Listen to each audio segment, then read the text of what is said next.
Hello guys, welcome to talkies today channel. ఈరోజు రీసెంట్గా ఓటీటీలో రిలీజ్ అయిన ది ఉమెన్ ఇన్ క్యాబింటన్ అనే మూవీ ఎలా ఉందో ఈ వీడియోలో డిస్కస్ చేద్దాం. సో వీడియోలోకి వెళ్ళే ముందు మీరు మన ఛానల్ని ఫస్ట్ టైం చూస్తున్నట్టయితే ఒక లైక్ చేయండి, ఒక కామెంట్ చేయండి, అలాగే మన ఛానల్ని సబ్స్క్రైబ్ చేసుకోండి. చాలామంది మన ఛానల్ని సబ్స్క్రైబ్ చేసుకోకుండానే వీడియోస్ చూస్తున్నారు గైస్. మీరు సబ్స్క్రైబ్ చేసుకొని చూడడం వల్ల ఛానల్కి అంత ఎంకరేజ్మెంట్గా ఉంటుంది. సో సబ్స్క్రైబ్ చేసుకుని వీడియోస్ చూడండి. ఇంకా లేట్ చేయకుండా వీడియోలోకి వెళ్ళిపోదాం. Let's get start. The women in cabin ten ప్రపంచవ్యాప్తంగా బెస్ట్ సెల్ అయిన రూత్ వేర్ అనే ఒక నవల ఆధారంగా ఈ సినిమాని తెరకెక్కించారు. నెట్ఫ్లిక్స్లో స్ట్రీమ్ అవుతుంది. ఇది ఒక సైకలాజికల్ థ్రిల్లర్గా తెరకెక్కింది. కైరా నైట్లీ నటించిన ఈ సినిమా ఎలా ఉందో ఇప్పుడు చూద్దాం. ఈ సినిమాలో హీరోయిన్ పేరు లో బ్లాక్లాక్. ఒక ట్రావెల్ జర్నలిస్ట్గా పనిచేస్తుంది.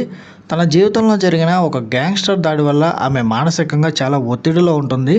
ఈ ఒత్తిడి నుంచి బయటపడడానికి కెరీర్లో ఒక బ్రేక్ కోసం ఒక అతి విలాసవంతమైన క్రూజ్ షిప్ అరోరా బొరియాలిస్ తన మొదటి ప్రయాణాన్ని కవర్ చేయడానికి బయలుదేరుతుంది. షిప్లో అంతా సవ్యంగా ఉన్నట్టుగానే అనిపిస్తుంది.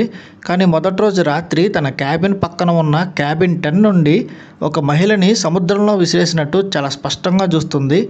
ఆమె అందుకు భయపడిపోయి ఆ విషయాన్ని ఓడ సిబ్బందికి చెప్పడానికి వెళ్తే అక్కడంతా సిచ్యువేషన్ వేరేలా ఉంటుంది. ఇతర ప్రయాణికులు క్యాబిన్ 10లో అసలు ఎవరు లేరని, అందరు లెక్క సరిపోయారని నొక్కి నొక్కి చెప్తారు. సో హీరోయిన్ చూసింది నిజమా లేక ట్రామా వల్ల భ్రమపడుతుందా? తన పరువు ప్రాణం పణంగా పెట్టి ఈ మిస్టరీని హీరోయిన్ ఎలా ఛేదించిందనేది ఈ సినిమా యొక్క మెయిన్ స్టోరీ. ఈ సినిమా పాజిటివ్ పాయింట్స్ అంటే ఇప్పుడు చూద్దాం. ఈ సినిమాకి మెయిన్ హైలైట్ వచ్చేసి హీరోయిన్ కైరా నైట్లీ యాక్టింగ్ అని చెప్పొచ్చు. సినిమా మొత్తం భయం, అనుమానం, ఆందోళనతో కూడిన ఆ పాత్రని కైరా నైట్లీ చాలా అద్భుతంగా నటించింది. ఆమె పాత్రలో ఉన్న ఒంటరితనం, ఆమెను ఎవరూ నమ్మకపోవడం అనే ఫీలింగ్ ఆడియన్స్కి బాగా కనెక్ట్ అవుతుంది. ఇంకా స్టోరీ మొత్తం ఒక లగ్జరీ క్రూజ్ షిప్లో జరుగుతూ ఉంటుంది. ఎంత పెద్ద ఓడైనా సముద్రంలో నడిచేటప్పుడు వచ్చే ఆ బంధించబడిన ఫీలింగ్ ఏదైతే ఉందో ఆ థ్రిల్ని బాగా చూపించారు. ఇక హత్య జరిగిందా లేదా అనే ఈ ప్రశ్నలకు సమాధానాలు ప్రేక్షకులు చివరి వరకు సీట్ను కూర్చోబెడతాయి. ఇది కొంచెం బాగా ఎగ్జైటింగ్ అనిపిస్తుంది. ఈ సినిమా మైనస్ పాయింట్స్ చూసుకున్నట్టయితే ఈ సినిమా ఫస్ట్ హాఫ్ చాలా ఇంట్రెస్టింగ్ వెళ్తుంది, కానీ క్లైమాక్స్కి వచ్చేసరికి ఆ ఇంట్రెస్ట్ అంతా పోతుంది. ఇందులో చూపించిన కొన్ని ట్విస్టులు చాలా ప్రెడిక్టబుల్గా అనిపిస్తాయి. అట్లాగే ఈ సినిమాలో కొన్ని సన్నివేశాలు కొంచెం బాగా స్లోగా వెళ్ళాయన్న ఫీలింగ్ అయితే వస్తుంది. కథలో మెయిన్ పాయింట్కి వెళ్ళడానికి డైరెక్టర్ చాలా ఎక్కువసేపు టైం తీసుకున్నాడు. ఈ సినిమా టెక్నికల్ డిపార్ట్మెంట్స్ చూసుకున్నట్టయితే ఈ సినిమాకి సంబంధించిన సినిమాటోగ్రఫీ చాలా బాగుంది.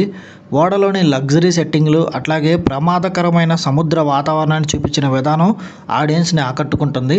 ఇక ఈ సినిమాకి అందించిన ఎడిటింగ్ కూడా పర్వాలేదు అనిపిస్తుంది. ప్రొడక్షన్ వాల్యూస్ చాలా బాగున్నాయి.